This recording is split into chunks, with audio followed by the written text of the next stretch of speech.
Donc je vais vous présenter rapidement déjà le projet de manière globale hein, qu'on a fait à Nice Côte d'Azur. Je vais vous présenter juste quelques petites diapos d'une présentation que j'avais déjà faite.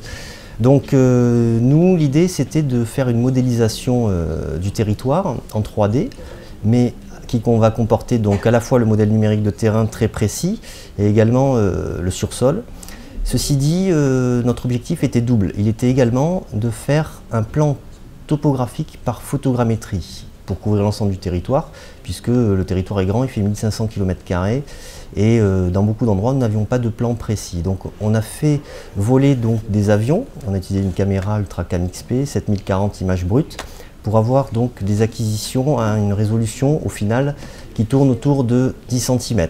Donc en gros entre 7 cm et 10 cm, puisque selon le relief, comme cela vous a été expliqué ce matin. Donc c'était une opération quand même assez lourde. On a fait une aérotriangulation de haute précision de 8 cm, et donc on a réutilisé ces images brutes pour faire de la restitution photogrammétrique.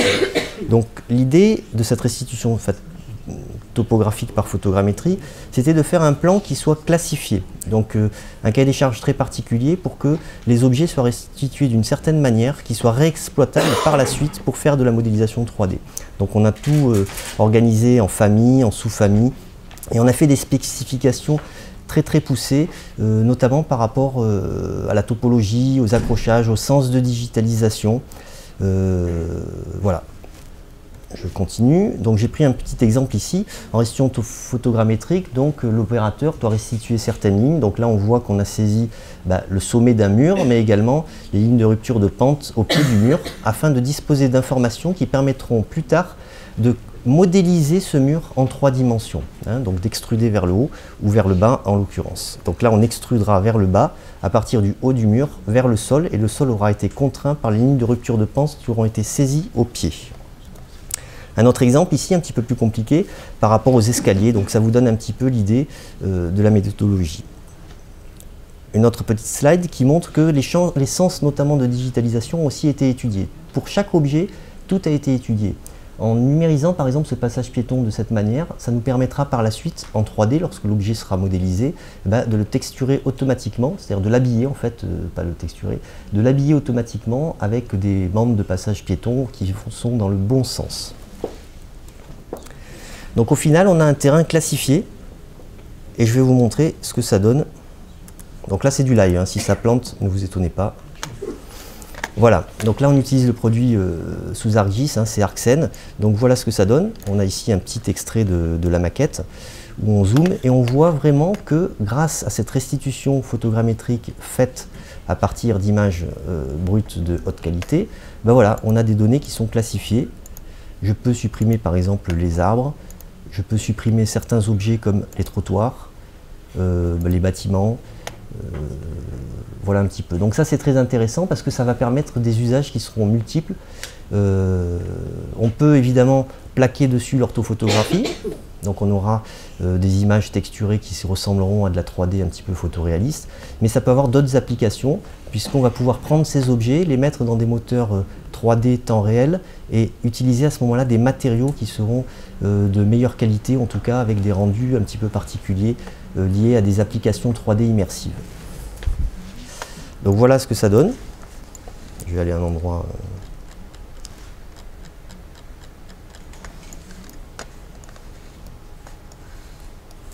Excusez-moi.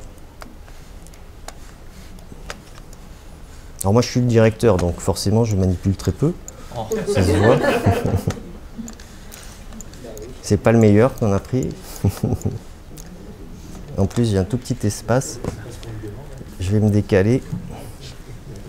Donc voilà, ça c'est juste un petit outil qui permet de visualiser la scène. Ah, vous voyez, je suis allé trop vite. Donc voilà ce qu'on a obtenu. Donc là vous avez les bâtiments qui sont modélisés avec le toit, les surtoits. Selon les zones, on a même réalisé des augmentations de qualité des textures, vous voyez, sur cette zone-là, avec un camion, un Snapcar qui est passé, où on voit ici, aïe, aïe, je vous donne le mal de mer, hein, je suis désolé, mais j'y arrive pas trop là. Donc voilà l'idée.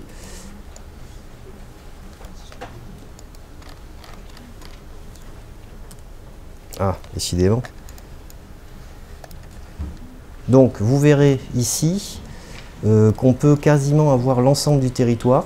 Ici, c'était la première version de la maquette qui était livrée avec les premiers bâtiments qui étaient texturés, puis les autres bâtiments avant les opérations de texturation. Donc, je bascule maintenant sur autre chose. Ici. Au final, ces données, on va pouvoir les mettre, puisqu'elles sont classifiées, dans un moteur temps réel, et on va pouvoir faire ce genre d'animation. Donc là, c'est un film. Je pourrais très bien basculer sur la même chose en temps réel, mais vu la qualité de mes manipulations, je préfère pas. Et on obtient ce genre de choses. Donc c'est vraiment, à partir d'images brutes, on arrive à créer un projet qui est multi-usage et qui répond à beaucoup de besoins. Vous avez une autonomie de production? Alors on utilise nous-mêmes beaucoup de logiciels différents, hein. Il faut savoir que la 3D, ça paraît simple quand on voit le résultat comme ça, mais c'est assez complexe parce que pour passer, chaque logiciel va avoir ses avantages et ses inconvénients, et l'interopérabilité entre les logiciels n'est pas forcément assurée. Donc c'est à nous à mettre en œuvre des mécanismes qui vont nous permettre d'échanger assez simplement les informations. Et malheureusement aujourd'hui, la technologie n'est pas complètement mûre et on perd un petit peu certaines choses. Donc la complexité est là. Donc vous voyez par exemple ici, je vous présente les escaliers. Donc ces escaliers sont issus vraiment de la restitution qu'on a fait, que je vous ai montré avant. Donc parce que tout a été modélisé et classifié différemment, ce qui permet derrière des habillages.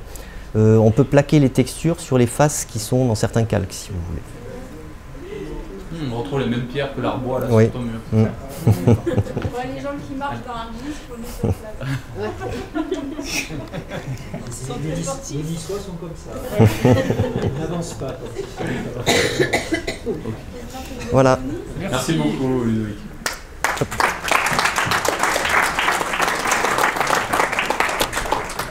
Donc Aurélien Leroy de la ville de Cannes, je suis chef de projet 3D. Je voulais vous faire une présentation à la base plus sur la maquette, mais finalement je pense que je vais suivre le PowerPoint pour vous montrer en fait les grandes étapes de la réalisation de notre maquette 3D. Donc rappel historique de la 3D. Donc quelques chiffres importants. Donc, la ville de Cannes, c'est 22 000 bâtiments pour une superficie de 24 km², qui prend en compte les îles de Lérins. Voilà. Le lancement d'un appel d'offres a été fait en 2004 pour faire une acquisition d'une maquette numérique. 2006, c'est soldé par la finalisation de la maquette et une diffusion en fait sur le web qui est consultable à l'aide d'un plugin, tout simplement. Voilà.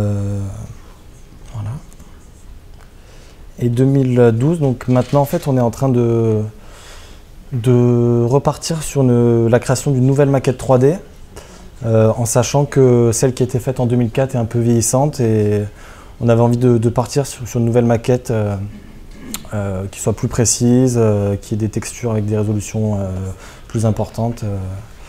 Voilà. Donc, et surtout quand même la volonté de base en fait pour l'acquisition de cette photogrammétrie, c'était d'acquérir un plan photogrammétrique qui soit un peu le référentiel de base entre la 3D, le SIG et la topo en fait. Donc on voulait avoir un référentiel commun.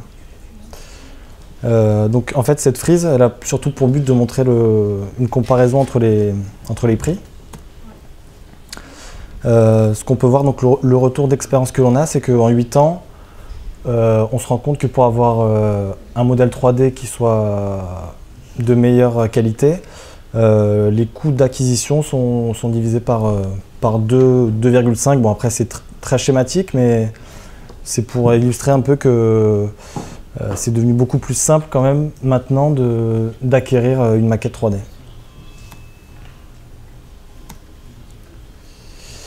Donc les avantages et les inconvénients. Bon, brièvement, Les gros problèmes qu'on rencontre, c'est au niveau de la mise à jour en fait, du modèle 3D. Sachant que la maquette qu'on a actuellement repose sur une technologie qui est de l'OpenSceneGraph, donc sur des formats de fichiers propriétaires de l'IVE. Et en parallèle, on a aussi l'OpenFlight, qui est un autre format 3D qui permet de faire l'interface entre l'IVE, qui est le format de la maquette, et d'autres formats plus ouverts comme SketchUp, 3DS ou autre. Voilà, donc les inconvénients aussi, la faible précision géométrique, l'absence de données attributaires. C'est vrai que dans le projet de la ville de Cannes, on souhaiterait tendre vers un SIG 2D 3D plutôt que d'avoir simplement une maquette 3D, un SIG et un plan topographique. Donc notre volonté, c'est vraiment de réussir à faire converger ces trois domaines.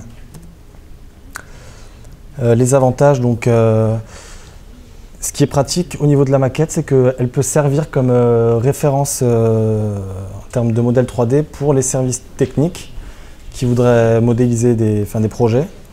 Donc grâce à la maquette, il suffit simplement, enfin j'aurais bien aimé vous le montrer, mais il suffit simplement de dessiner en fait une zone, de réaliser de l'extraction et par l'intermédiaire de quelques conversions, on peut ensuite travailler dans SketchUp ou 3ds Max. Et pour les modélisations de projets, c'est très pratique. Je vais quand même vous montrer une vidéo de la maquette. Contrairement à celle qu'a montré Ludovic, là on est sur une vidéo qui a été faite directement dans l'environnement de la maquette. Donc on n'est pas dans un logiciel de rendu. Et c'est une différence qui est importante. Voilà, donc là en fait, c'est malgré tout un peu trompeur parce que donc là, tout ce qu'on peut voir au niveau de la modélisation, ça fait l'objet d'un rajout spécifique de modèle 3D donc sur la croisette à Cannes, en sachant que si on prend d'autres régions, à place, ce qu'on a au niveau du sol, en fait, sera simplement un plaquage de l'orthophoto sur le maillage. Donc voilà. Un petit mot pour vous dire aussi que la direction, par intermédiaire aussi de mon directeur, monsieur Lécuyer, a mis en place un schéma directeur qui a permis justement de mettre en évidence l'apport de l'acquisition d'une photogrammétrie. Voilà, pour avoir une donnée homogène et pour se placer aussi en termes de format, en termes de référentiel 2D, 3D aussi, enfin, qu'on ait un socle commun en fait. Voilà. Bon, la photogrammétrie, je pense que ce matin ça a été très bien traité, donc je me demande si je vous montre en gros les 4 différents livrables que l'on aura, donc une orthophotographie, un modèle numérique de terrain, un modèle 3D de bâtiment et la restitution photogrammétrique, sachant que bon, tout est plus ou moins un petit peu lié comme on a pu voir ce matin. Et que l'ensemble de ces produits constitue en fait le futur modèle 3D urbain. Les vues obliques. Alors quelque chose qui est intéressant de souligner, c'est que donc, le prestataire retenu est Aeroscan. Ils ont réalisé un levé aéroporté du coup au mois d'octobre, sachant qu'il y a eu un peu de retard compte tenu justement d'un problème qui avait été soulevé ce matin concernant les autorisations de vol. Alors là, ce que je voulais juste vous montrer en fait, c'est la caméra, que en fait l'acquisition des prises de vue verticales et les obliques sont récoltées via une seule caméra en fait. Voilà, donc il n'y a pas une caméra pour les prises de vue verticales et donc tout est pris d'un seul coup.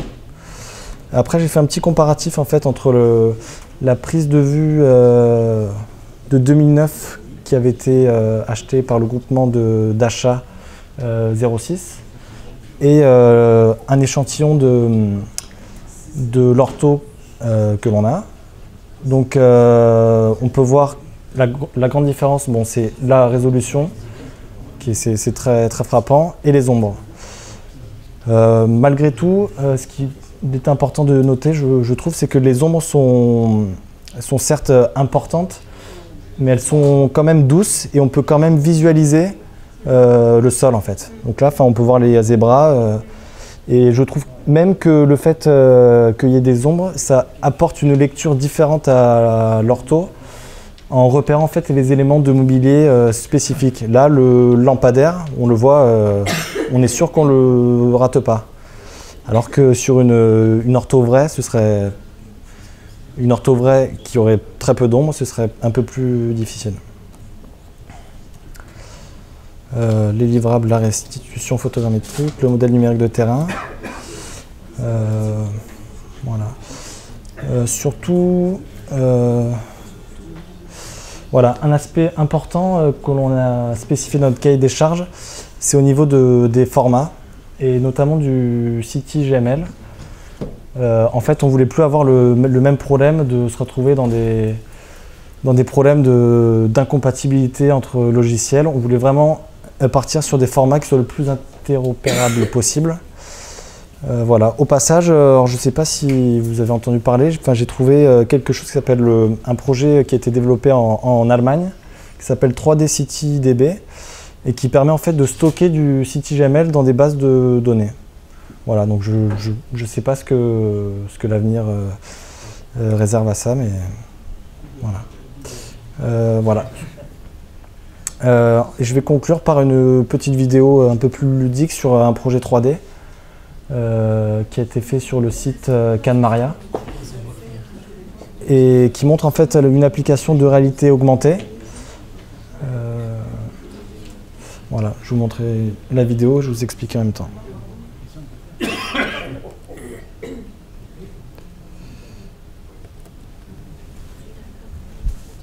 Bon, c'est une vidéo que j'ai fait moi-même, c'est pas forcément Spielberg. Donc là, en fait, il y a trois modes de visualisation en fait, du modèle 3D qui va se superposer soit à l'environnement, soit, en fait, comme dans ce cas-là, à partir d'un plan papier, la 3D en fait, émerge à partir de capteurs qui est situé sur le plan. Voilà. L'intérêt, c'est de... Bon, sur le plan papier, sur la vidéo, c'est pas forcément très parlant, mais en vrai, c'est vraiment ce qui a le plus plu en termes de visualisation. Et le deuxième mode, c'est le mode sur site, en fait, qui permet de vraiment superposer. Là, on peut voir le bâtiment en fait au centre. Je vais revenir un peu en arrière. Ouais, la vidéo n'est pas de très grande qualité. Voilà, ce qu'on voit en fait, c'est le modèle 3D qui se superpose à l'environnement. Donc on a le bâtiment qui est dans l'axe qu'on voit, qu'on voit derrière. Donc c'est ce qu'on appelle en fait la réalité augmentée. Voilà, j'en ai fini. Merci beaucoup.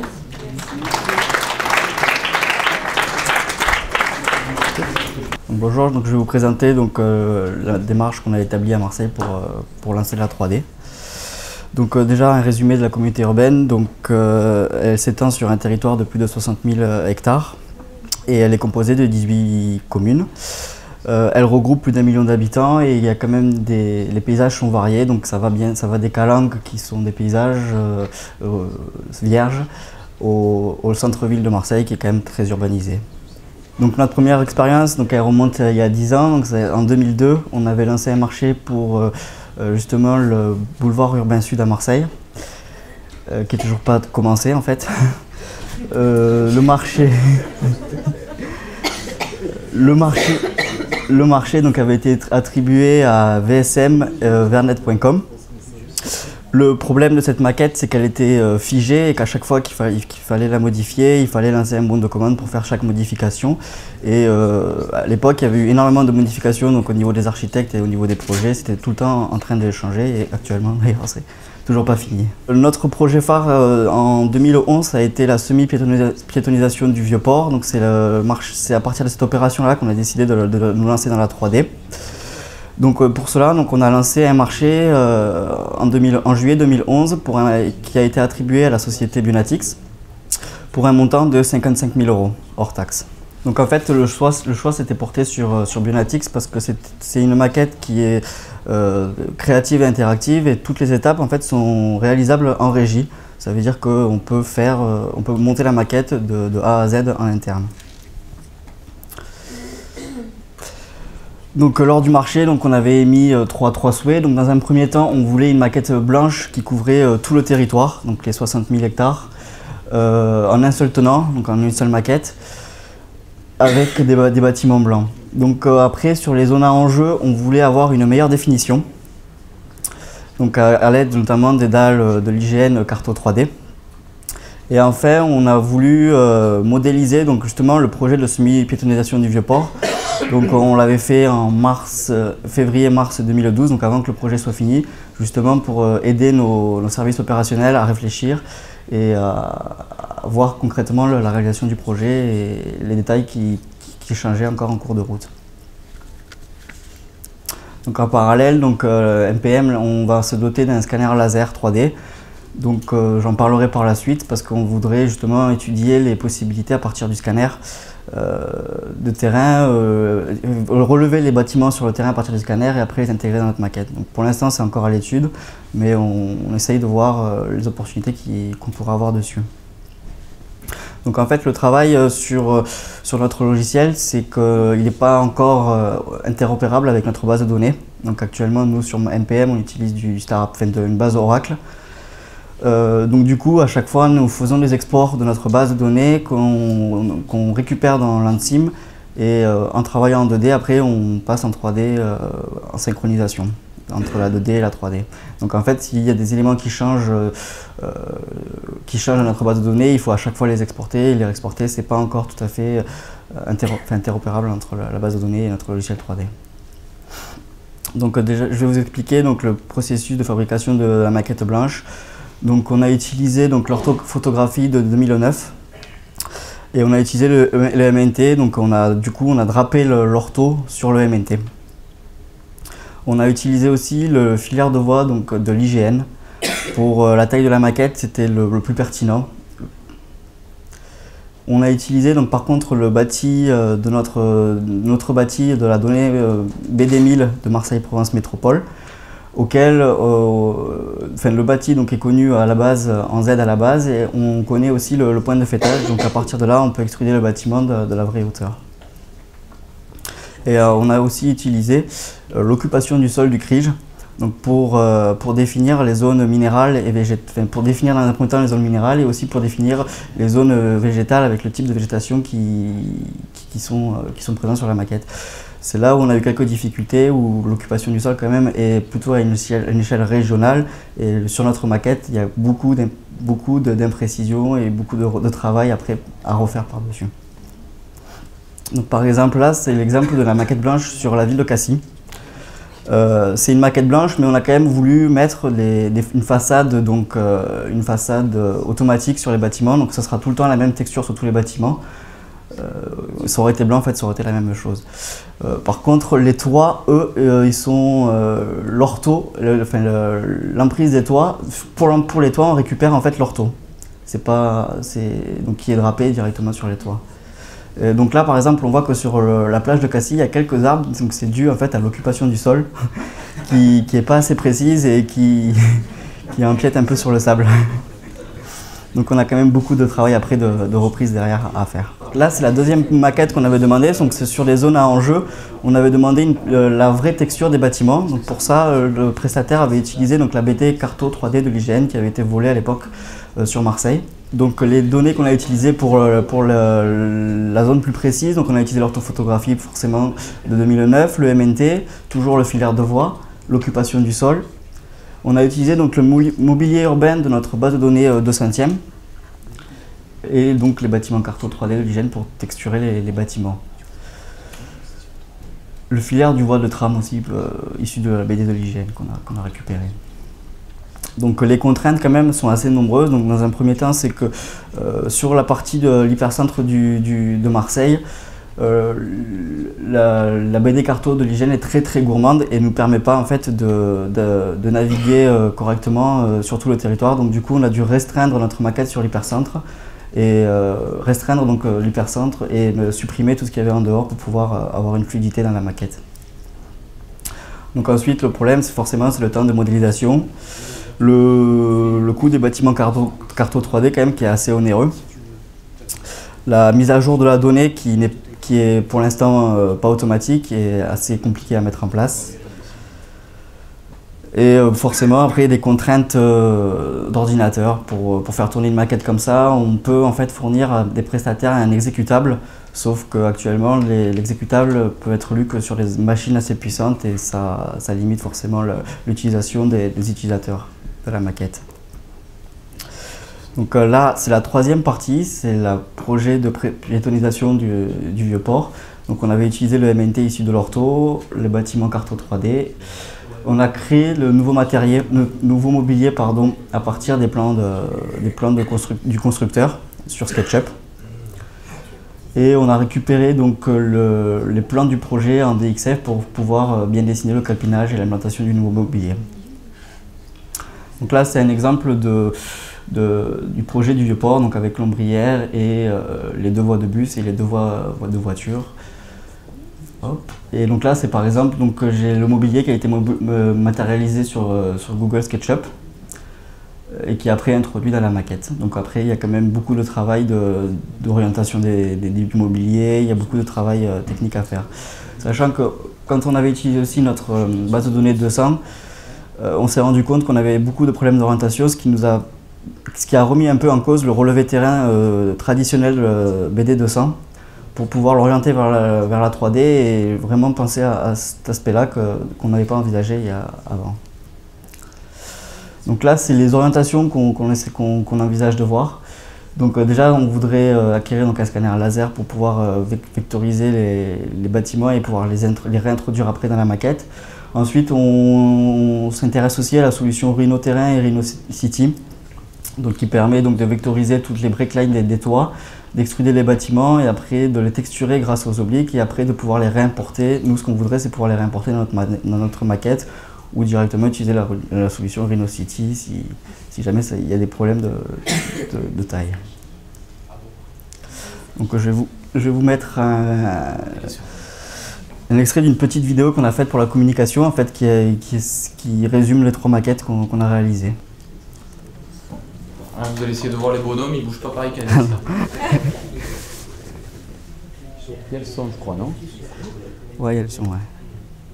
Je sais pas si... C'est le son, là, petit.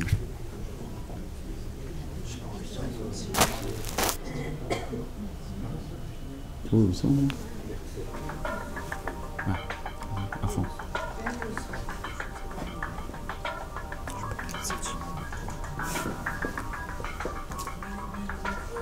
Ouais, je crois aussi.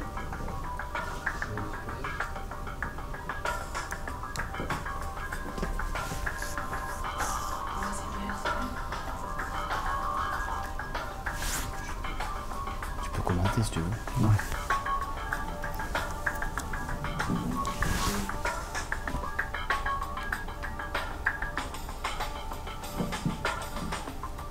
Donc là, en fait, c'est l'ortho qui est drapé directement sur le MNT. Et tous les bâtiments en fait sont de la maquette blanche. Là c'est le projet de semi-piétonisation du Vieux-Port.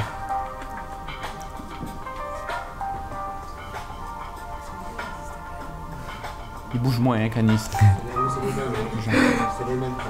Ouais.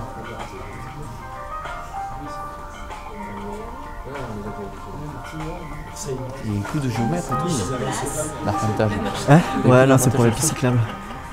C'est la démitation, mais c'est...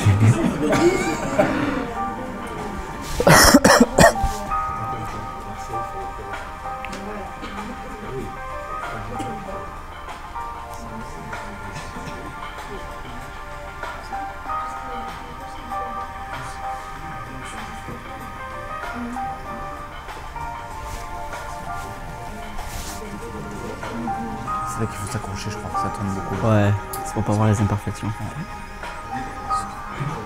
Ceux qui sont au premier rang, essayez de pas trop. Donc là, la végétation en fait est toute automatique à partir des zones de l'occupation du sol qui avaient été définies.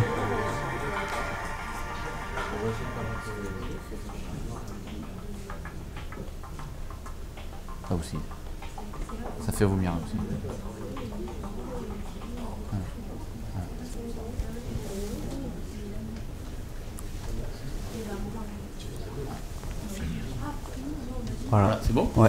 Merci beaucoup, collègue.